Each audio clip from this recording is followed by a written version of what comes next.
Over 50, You Are Not Done Yet is a podcast documenting the lives of Americans 50 and over. They are artists, musicians, performers, authors, teachers, and coaches. Their stories are your stories. Their lives, their legacies, and the people they've touched are all inspiring. Listen as they open their hearts and share their passions.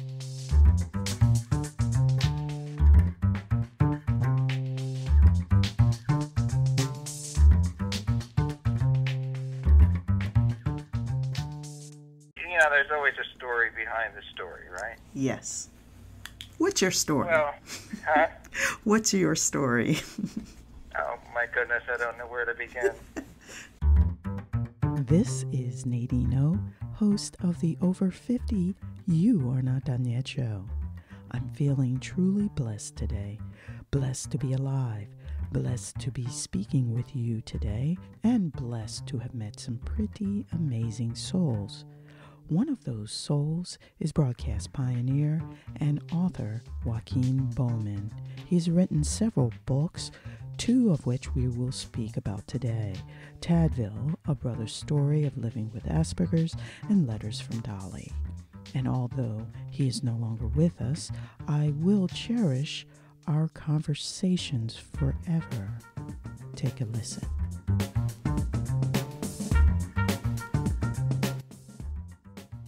I was with SEPTA for 24 years, but after I graduated from Temple, I had been working in broadcasting at WDVR, which is now B101, for 3 years while I was at Temple. And then when I left WDVR, I had graduated from Temple, I was married, and we were expecting our first child, and so I needed to actually get a real job where I could make a paycheck that would provide for my family. And I took a job in industry at the Leeds and Northrop Company. And I was working as an industrial editor, which meant I put out the company magazine. It was a monthly magazine. I knew absolutely nothing about putting out a magazine because my training at Temple was in broadcasting. Interesting. But I sort of needed the job. Right. And it was a good job with benefits and provided medical care for my family, and at that point we were expecting our first child. And I had the good fortune of working for one of the most incredible individuals I had ever met in my lifetime, and we're still very, very good friends and still work together on projects. He's 90, will be 97 years old shortly. And I was lucky to have met Tom Hickey. And I was lucky that he saw something in me that I really didn't see in myself. And that was the ability to write, to do layout, to do photography. Wow. To produce a monthly magazine that went out to 3,000 employees across the country. And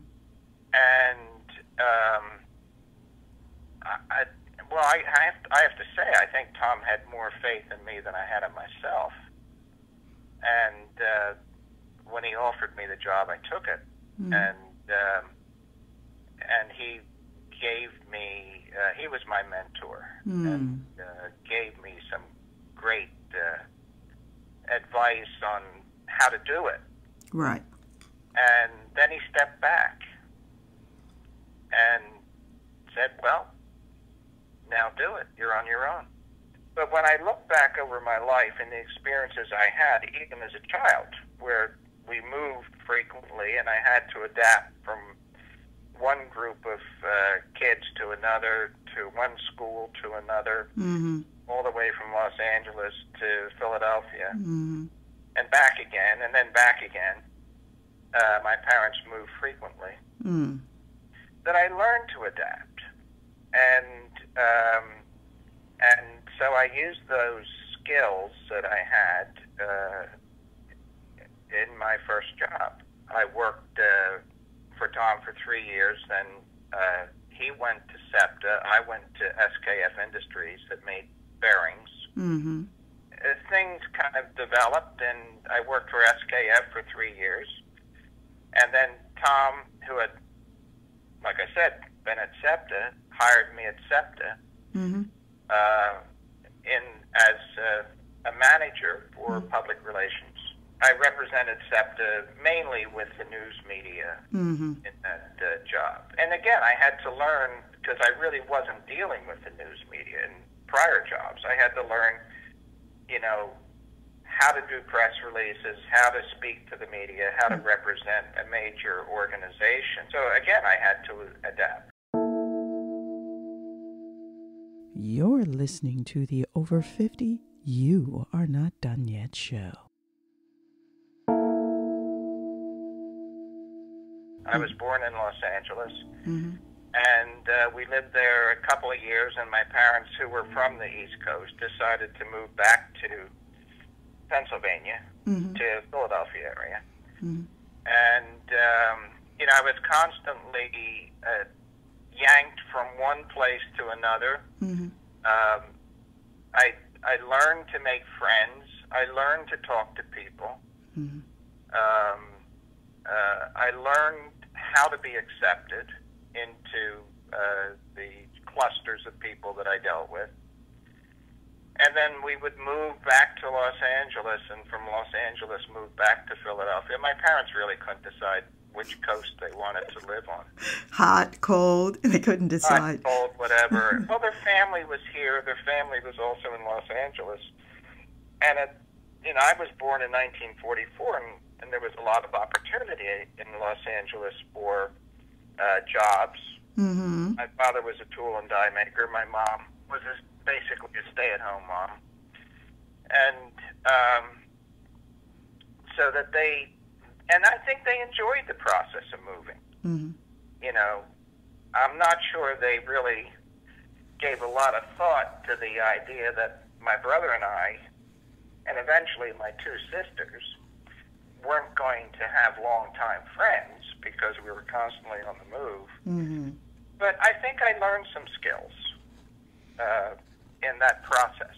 I would like to talk to you about retiring and what got you into writing some of the books that you have written, such as Tadville. Well, there's a story. There's always a story behind the story, right? Yes. What's your story? Well, huh? What's your story? Oh, my goodness, I don't know where to begin. We have time.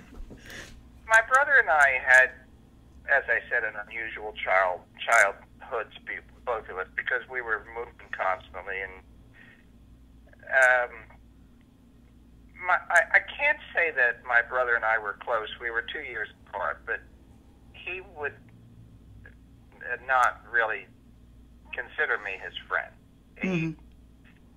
I couldn't understand why my brother could not accept me.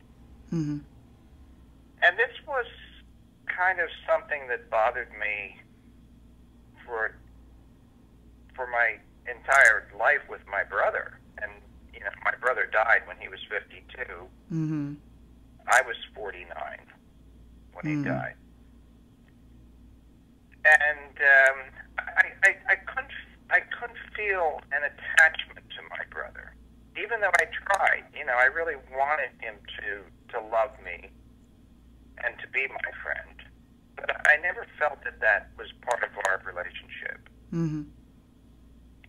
It wasn't until after I retired from SEPTA in 1996. My brother had died in 1994.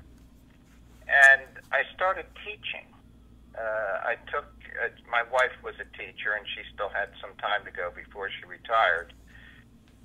So I decided to try something totally new, and I accepted a job with the Central Bucks School District as a long-term substitute teacher, which meant I worked practically every school day I worked. And I did this for 6 years. But in the process of doing that, I had met an individual who was a school counselor. His name is Dave Sears, Mm-hmm. who I talked to at length about my brother and how I could never feel a bond to him. And we started talking about Asperger's and autism. And I was working with kids who were on the autistic spectrum, doing work in special education with the school district.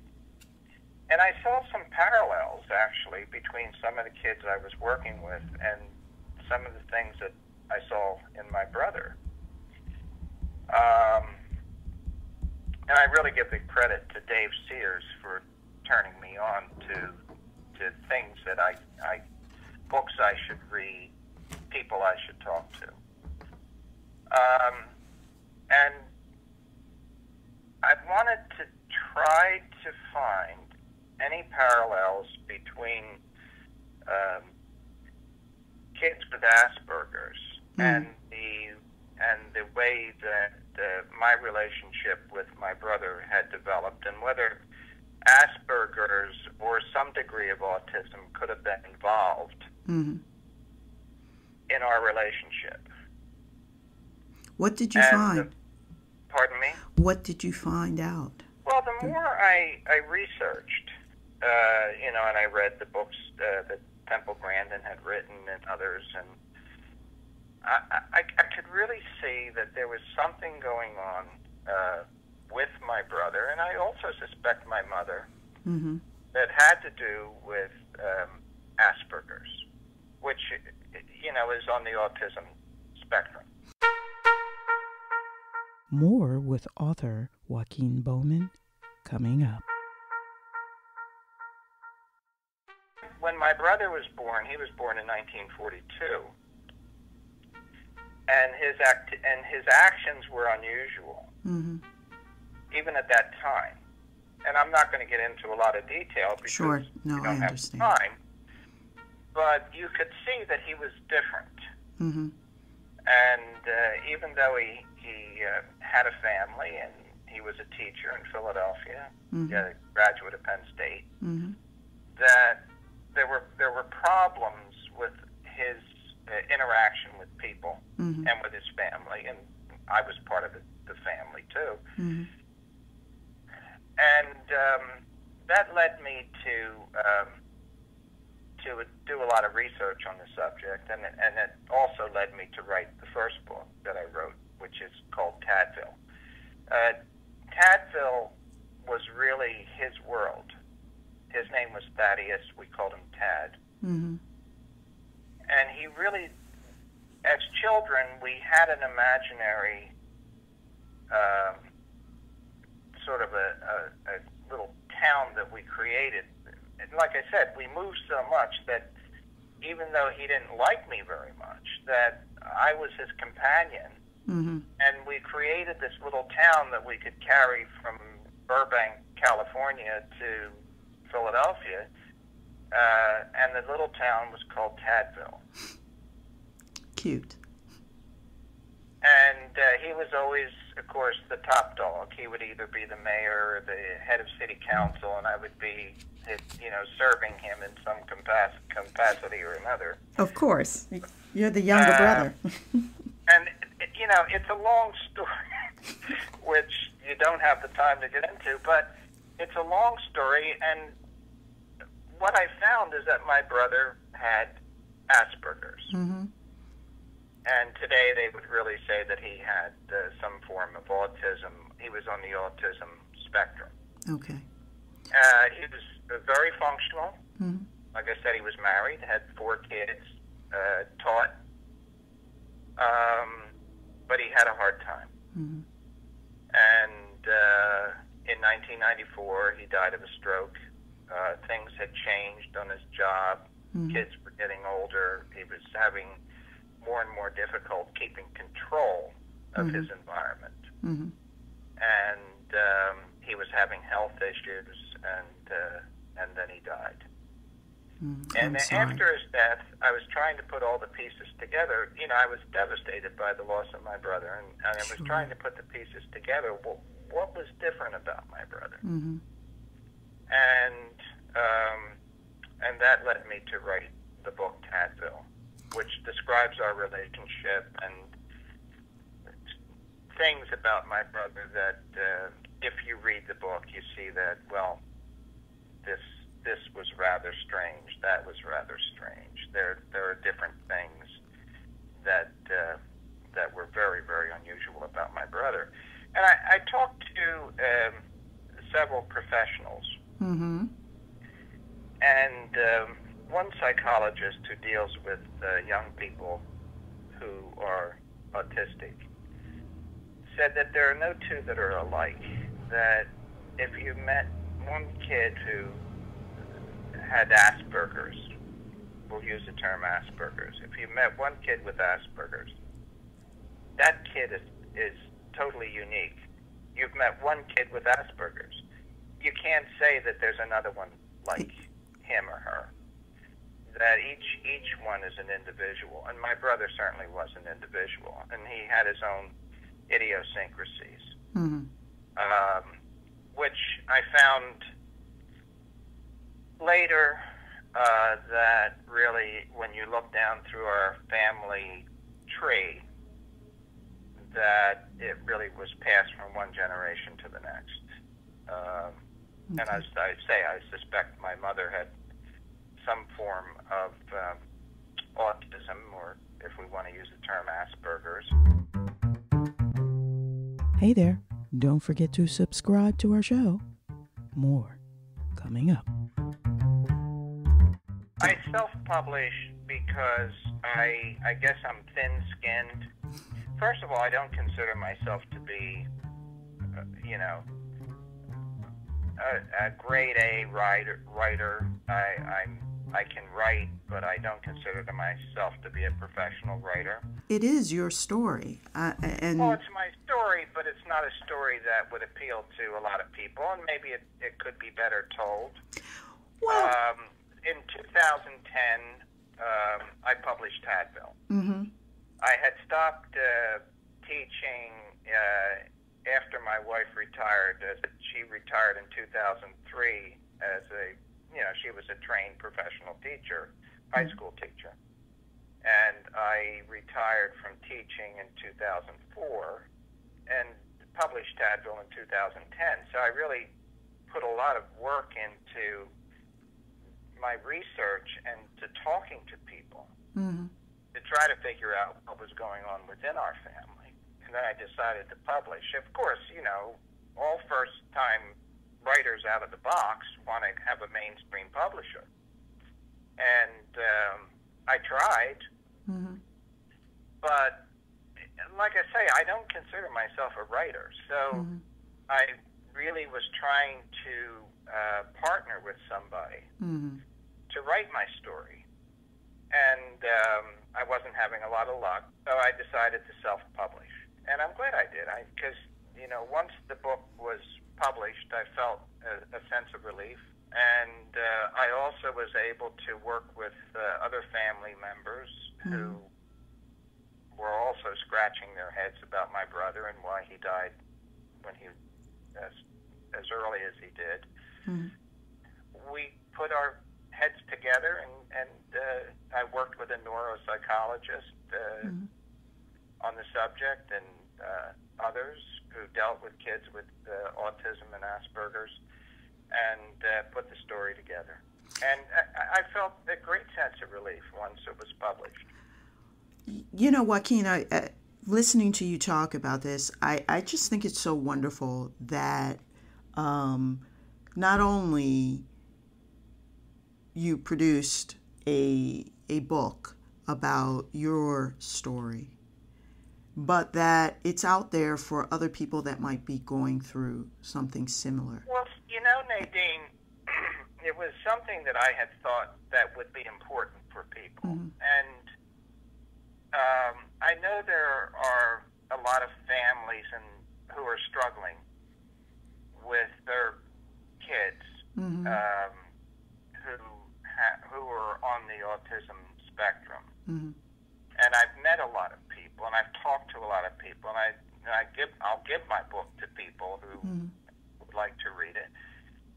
It's also available on Amazon, but Mm-hmm. I've given away many books to people who have children who have some degree of autism, Mm-hmm.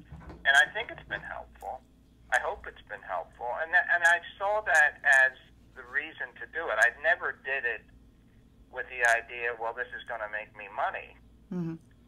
I did it because I had to do it for myself and for our family, and I did it to help others. And hopefully there's been some benefit from doing the book, other than just for myself and our own family members. Now, this is from a book that I wrote. It was published in 2015 called Letters from Dollie. And the writer of the letters was Dollie McFarlane, who lived from 1905 to 1970. And I was fortunate to inherit from my mother-in-law letters that she had received from family members,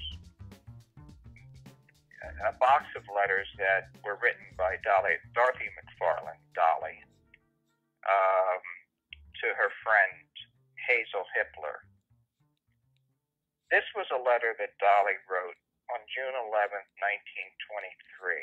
All afternoon I wiped the perspiration from various portions of my anatomy and have watched the heat simmer in waves out of the ground. Watched sombreroed tanned men drive horses white with lather across sandy hollows.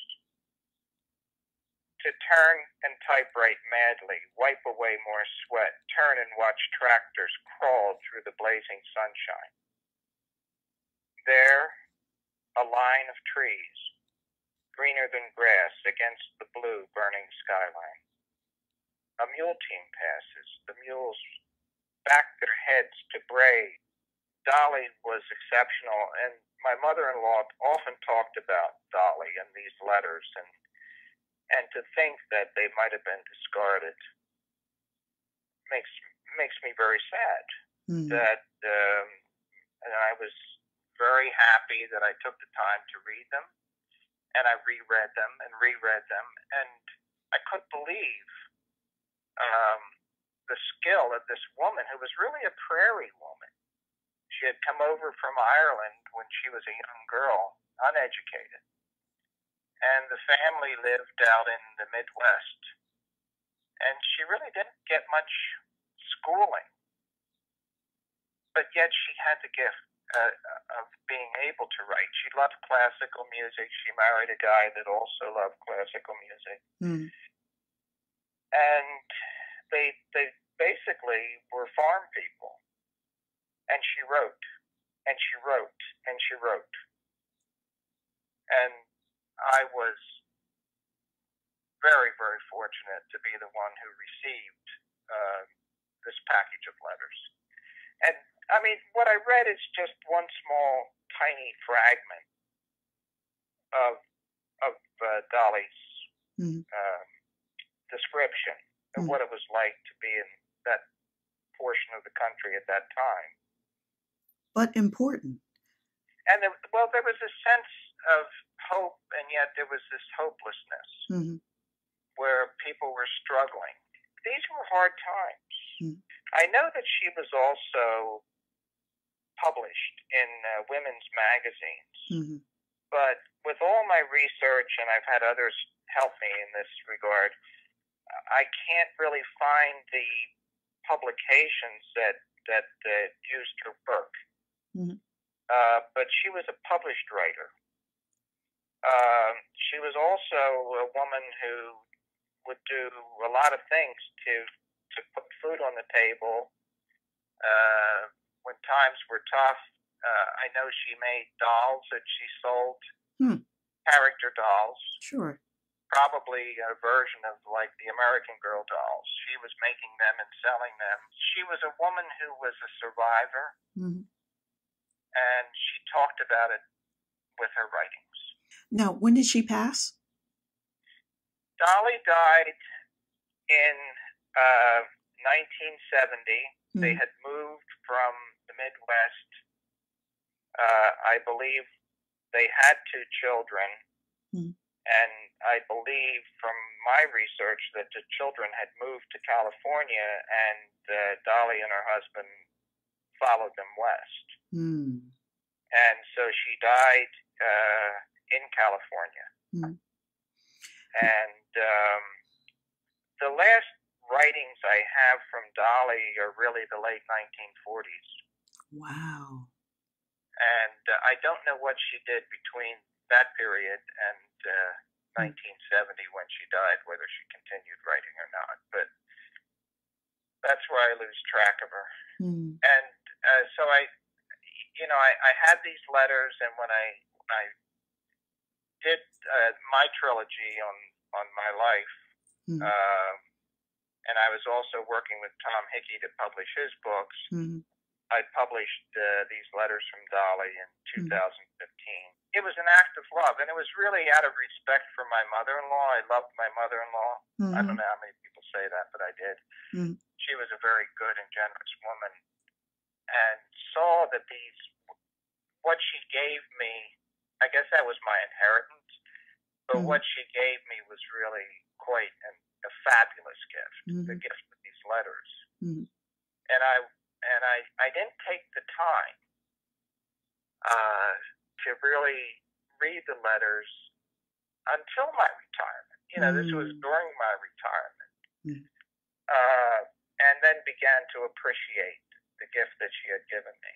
And the wonderful writing ability of Dollie, and not only her writing ability, but a chance to get to know her as a very, very strong woman.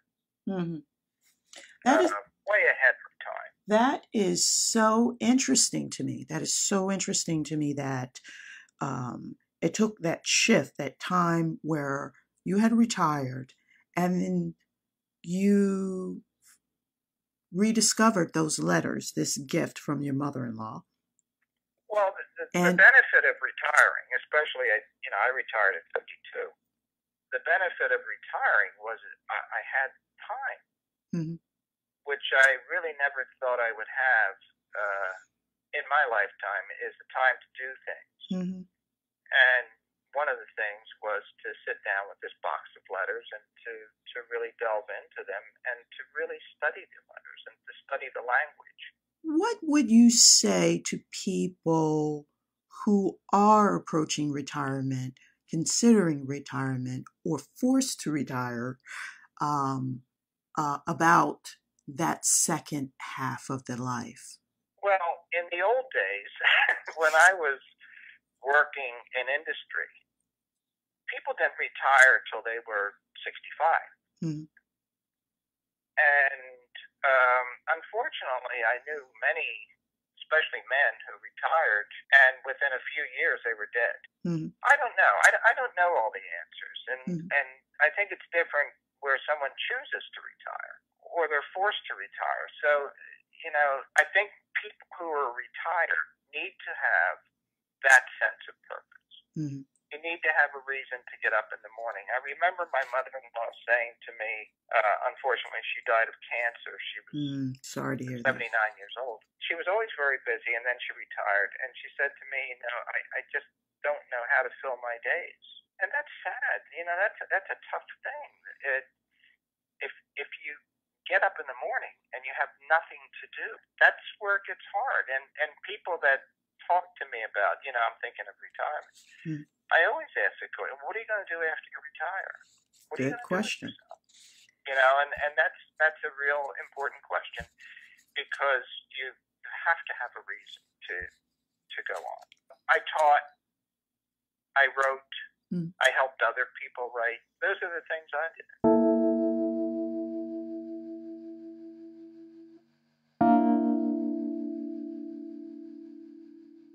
I'm really inspired by the fact that not only are you rediscovering yourself, but that also you've come full circle working with Tom Hickey on his writings, and that the fact that you're helping each other in this process. Well, yes, and Tom, you know, life does come full circle. You're absolutely correct, because when I started my career, I was 21 years old, out of Temple, needed a real job, and Tom gave that to me, and he gave me a real, a way to support my family, a real paycheck with benefits.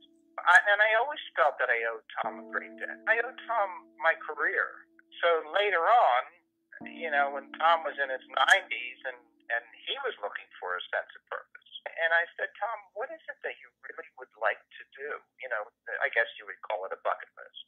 Mm-hmm. And he said, well, I have this stuff that I put together from the time I was in India in the 1940s in the service. He said, I always wanted to pull that together into a book. And I said, well, let me see what you got. And he showed me what he had, and I said, well, why don't we work on this together? And it was an opportunity for me to give something back to Tom, who had given me great gifts when I was a young man. Joaquin Bowman inspired his friend and mentor Tom Hickey to continue to write in his latter years. Who could you inspire? So we did the first book on his time in India, and it's called Tom Hickey's India, A Soldier's Diary. And then the next project we worked on together was how his family survived the Depression. Right. And then the third book were the 10 lessons I learned in my nearly 100 years. I said, Tom, we're going to do more. And then he, you know, basically told me to get lost. He said, what are you doing to me, Bowman? You know? I said, Tom, you're a writer. I said, let's write. Mm-hmm. So he was doing these short essays called his musings. And they were fabulous little stories. Mm-hmm. And I said, well, you know, not many people live to be your age. What lessons did you learn in all your years of life? And that led to this third book, which also includes some of his shorter essays, his musings. Okay. And so we put together this collection of writings, and I said, you know, we need something to write about when you turn 97. Mm-hmm. And all of these books, the Tom Hickey's India, Surviving the Great Depression, The Lessons I Learned, are all published on Amazon. Wow. Amazon is a great... Oh, you bet. It's so great. It helps people like ourselves who aren't going to publish a bestseller. I'm never going to be on the New York Times bestseller list, but it helps us to tell our stories and to preserve our stories. That is so important, to preserve the stories, because if we don't document it, you know, who's going to know? It will be gone. It will be gone forever. And that's why I felt that I really had given my mother-in-law, who, again, I love dearly, the gift of publishing these letters that she valued so much, the letters from Dollie. Mm-hmm. These letters, this book, will live forever. Dollie won't be forgotten, and my mother-in-law won't be forgotten, because the book is attributed, it's dedicated to her, and I tell the story about her and the letters in the introduction to the book, so that her life goes on. Wow. That's just so amazing. And it is. And you know, is there a huge audience for this stuff? No. Mm. You know, if 10 people read it, that might be it. But that's great. That means that 10 people read it. Right. I'm happy with that. One person at a time. It's better than leaving the letters lay in a box and then the kids throw them out after we die. That is so true, Joaquin. So true. I hope you enjoyed my conversation with Joaquin Bowman. Isn't he cool? Well, more amazing stories are in the works. So I hope you will subscribe and stay connected. Until the next time, I'm Nadine O, and this is the Over 50 You Are Not Done Yet show.